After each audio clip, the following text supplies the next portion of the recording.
Bonjour à toutes et tous, bienvenue sur ma chaîne Z2C La Magie des Cartes. Je vous retrouve pour un quatrième volet concernant la présentation de mes oracles. Donc après les oracles pour les tirages généraux, qui a été fait qui a été faite en deux parties, en deux vidéos. La vidéo également sur les oracles pour les tirages sentimentaux. Je vous présente aujourd'hui donc les oracles, mes oracles que j'utilise en énergie principale, c'est-à-dire l'énergie qui donne la force au tirage. Voilà, qui est le fil conducteur du tirage. Alors, celui que j'utilise le plus souvent, c'est le langage secret des couleurs d'Ina Segal. Alors, la boîte est très grande, un peu difficile à ouvrir. Euh, les cartes sont très très jolies avec le liseré or. Voilà, comme ça, des quatre côtés. Hein. Et puis, nous avons donc toutes les couleurs, bronze, pourpre. Et à chaque couleur, en fait, correspond un thème. Donc, le cyan, renforcez votre confiance. L'abricot, réjouissez-vous et détendez-vous. Le blanc, l'heure est venue de vous alléger. Voilà. Euh, des cartes qui sont très lumineuses, très celle-ci, par exemple, bon, alors en vidéo ça donnera peut-être pas grand-chose, mais elle est vraiment magnifique. Hein. On a vraiment l'impression de plonger dans une piscine ou dans la mer, quoi. Hein. L'arc-en-ciel, voilà. Après, on a des cartes évidemment sombres, hein. Mais qui veut dire carte sombre ne veut pas forcément dire que les énergies correspondantes seront négatives. Hein. Au contraire. Hein. Par exemple, le rubis, rajeunissez votre corps, hein, faites-lui faire du mouvement pour retrouver votre dynamisme. Le rubis, c'est la couleur du courage, de la force, de la dynamique. Hein. Donc, le prune, surmontez vos difficultés, surmonter les difficultés. Voilà, c'est pas comment dire, négatif du tout, hein, même si les couleurs, enfin, en fait, la couleur, évidemment, hein, la couleur reflète le nom qui lui correspond. Hein. Le rouge rubis, on s'imagine bien qu'on va pas nous la mettre en jaune poussin. Hein. Voilà, donc très jolie carte. Alors petit bémol, hein, c'est ce que je reproche à la plupart des jeux de cartes, hein, c'est que les cartes sont très très grandes et que pour mes petites mains, eh bien, c'est pas évident quoi. Mais bon, euh, j'ai presque envie de dire ce n'est qu'un détail, hein, parce que ça n'enlève en rien à la qualité du jeu. En la qualité du jeu, ça n'enlève en rien comment dire, aux propos qui sont comment dire, dictés par les cartes. Hein. Alors, j'ai maintenant l'oracle des haïkus de Célia Méléville et Sylvie Lavoie. Alors, cet oracle, c'est la première édition. Le livret est en noir et blanc. La deuxième édition, d'après ce que j'ai compris, là, parce que je me suis renseignée un petit peu, l'édition est en couleur, et puis je sais pas, il devait y avoir aussi un problème de cartes, de numérotation de cartes, ou je sais pas exactement. En tout cas, le jeu s'utilise vraiment très facilement. Moi, c'est vrai que je l'utilise pas en carte en oracle principal, enfin en tirage principal, un tirage général, euh, je préfère l'utiliser en fil rouge, en fait, en énergie principale. Après, il s'utilise hein, très certainement. Bon, je l'ai fait, hein, je l'ai eu fait, mais comme j'ai pas eu d'affinité, c'est vrai que moi, ben, en tant que cartomancienne, j'avance à l'instinct, en fait, j'avance à l'intuition. Donc je l'ai pas senti ce jeu en jeu principal, en jeu. Donc du coup, je l'utilise en carte, comment dire, en énergie principale. La domination, la sensualité, voilà. Euh, la ténacité. Euh, Après, il y a un petit texte dessous aussi. Par exemple, pour la ténacité, là, on voit que c'est la toile d'araignée, hein. Une goutte de rosée, l'araignée fait un détour et reprend son fil. Voilà, donc ça, on peut considérer hein, que les, comment dire, sur cette carte-là, par exemple, que bon bah quand on parle de ténacité, ça veut dire on est têtu, on est entêté, qu'on tient bon, hein, surtout qu'on tient bon. Voilà, la beauté, la délicatesse. Alors, les cartes sont. J'ai rien à reprocher à ces cartes, du coup. C'est peut-être l'un des rares jeux où les cartes, elles sont solides. Elles ont un format tout à fait convenable pour mes mains. Elles glissent.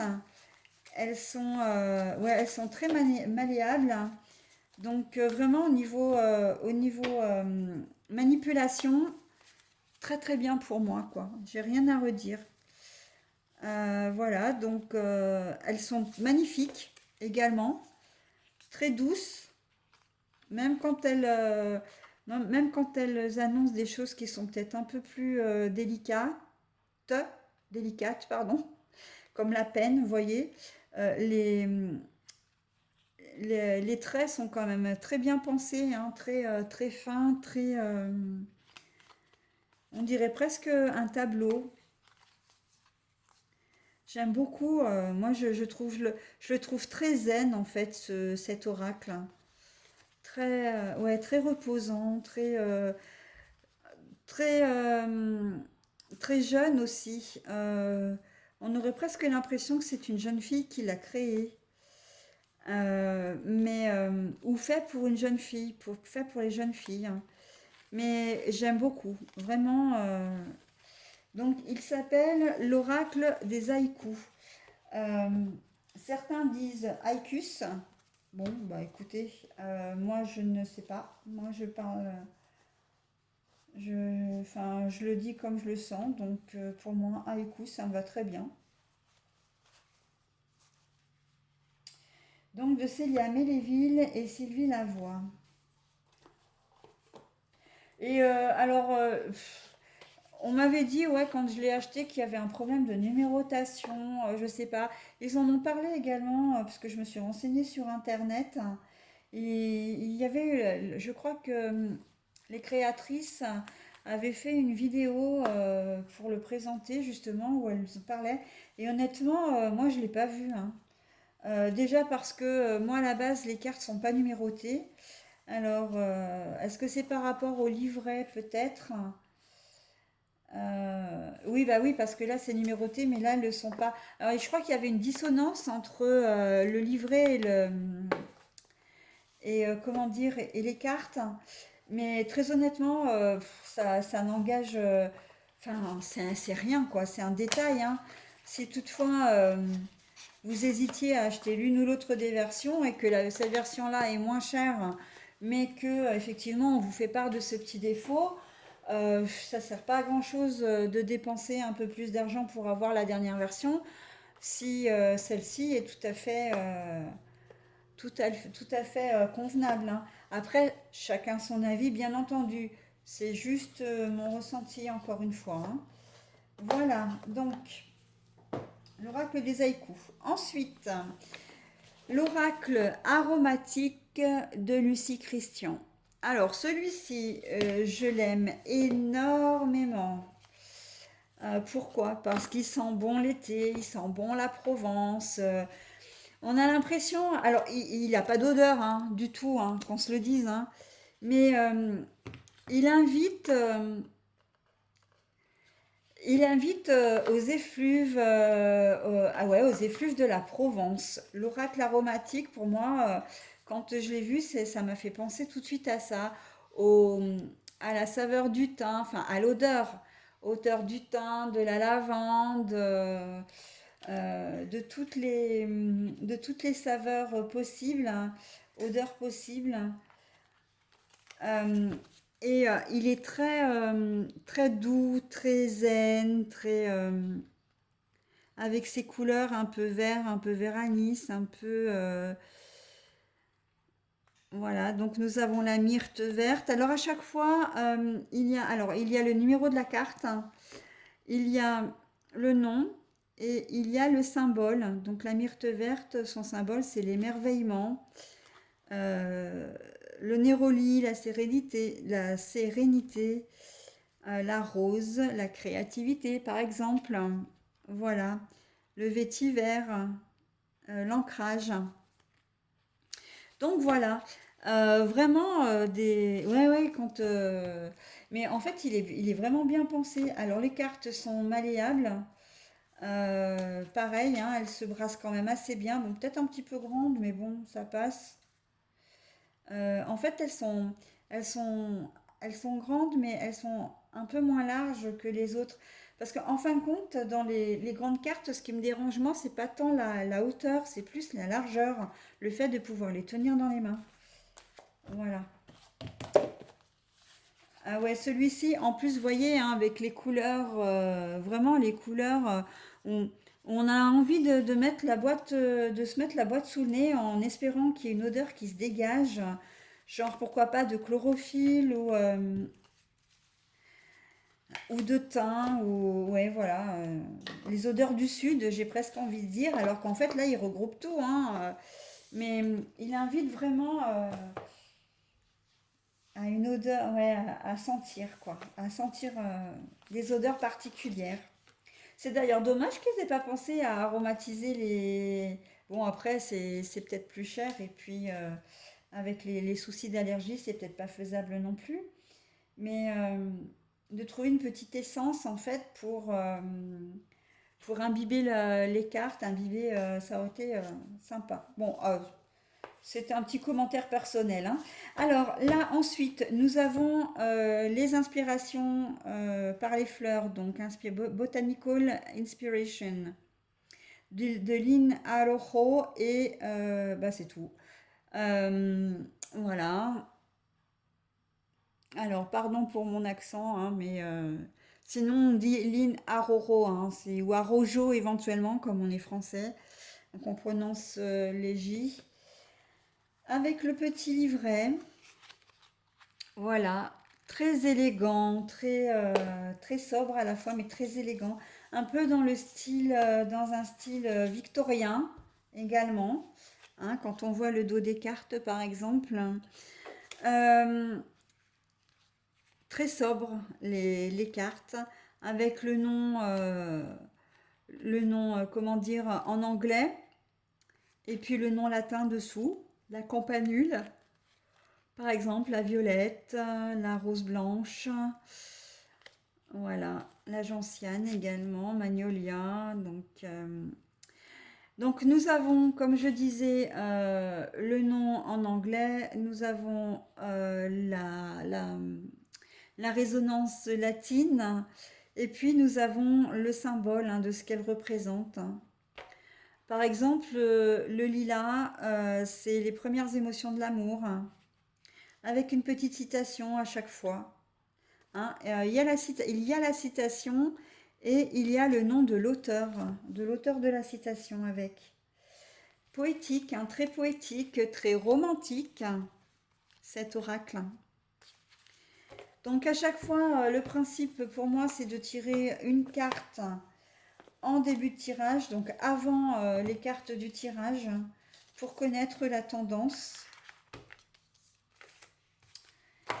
Et ensuite, ben, voilà, tirer les cartes et toujours relier du coup, euh, toujours relier et de toute façon, il y a toujours une connexion. La carte principale à la carte au tirage. Voilà, au tirage général. Alors c'est soit à quelques-unes des cartes, soit à l'ensemble du tirage, si on fait un tirage général, bien évidemment. Alors celui-ci, je l'aime beaucoup. D'ailleurs, je vais bientôt faire un billet que je vais poster dans l'onglet discussion euh, de, sur la chaîne YouTube.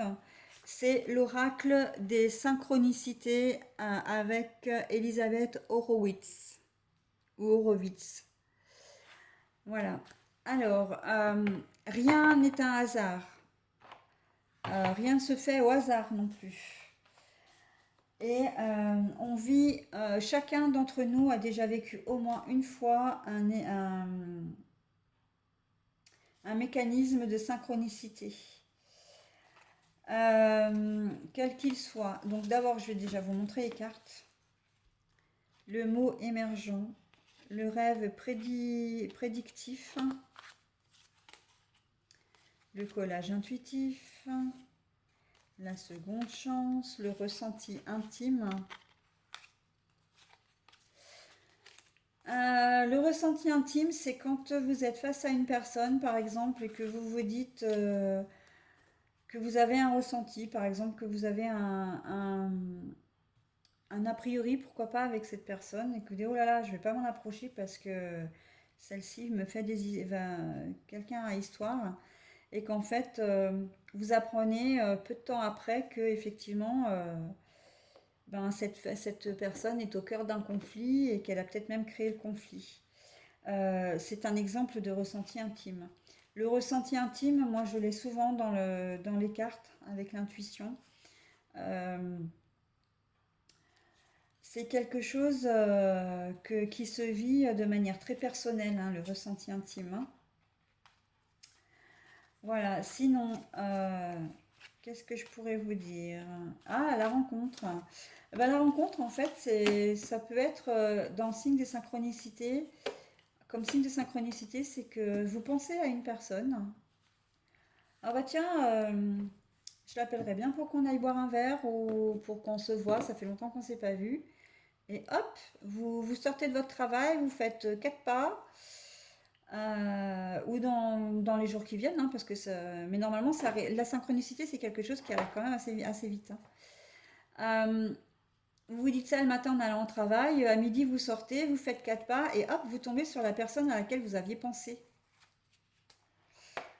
Ah bah tiens, j'ai pensé à toi. Voilà. Euh, les exemples de synchronicité, vous pensez à une personne que vous n'avez pas vue ou qui vous tient à cœur et puis vous êtes peut-être séparé d'elle et peut-être séparé physiquement ou mentalement, hein, aussi. Quoique mentalement non, parce que s'il y a la synchronicité, c'est qu'il y a toujours les énergies qui tournent autour. Et peut-être un ex que vous aimez toujours, mais que voilà, vous vous êtes séparé de lui, etc. Et en fait, la synchronicité va résider dans le fait, c'est soit de le voir à tous les coins de rue, vous allez dans un resto, vous tombez sur lui, vous allez au cinéma, vous tombez sur lui, vous marchez dans la rue, vous tombez sur lui, vous changez de ville et vous êtes en vacances ou en week-end et tout, et puis paf, vous tombez sur lui. Ça peut être aussi son prénom que vous voyez de partout, ça peut être ses initiales, ça peut être quelque chose qui se rapporte à lui. Si s'il est de nature étrangère, je ne sais pas, italien, corse, etc. Vous allez voir, vous allez entendre parler de l'Italie tous les jours. Enfin voilà, c'est tout ce qui va vous ramener à lui s'appelle de la synchronicité.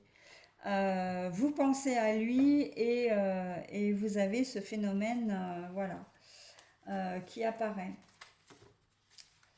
Les plaques d'immatriculation aussi avec les numéros, vous pensez à une personne et puis vous voyez ses initiales sur une plaque d'immatriculation ou des chiffres qui pourraient correspondre soit à son numéro de téléphone, à une partie de son numéro de téléphone ou à son âge ou à sa date de naissance.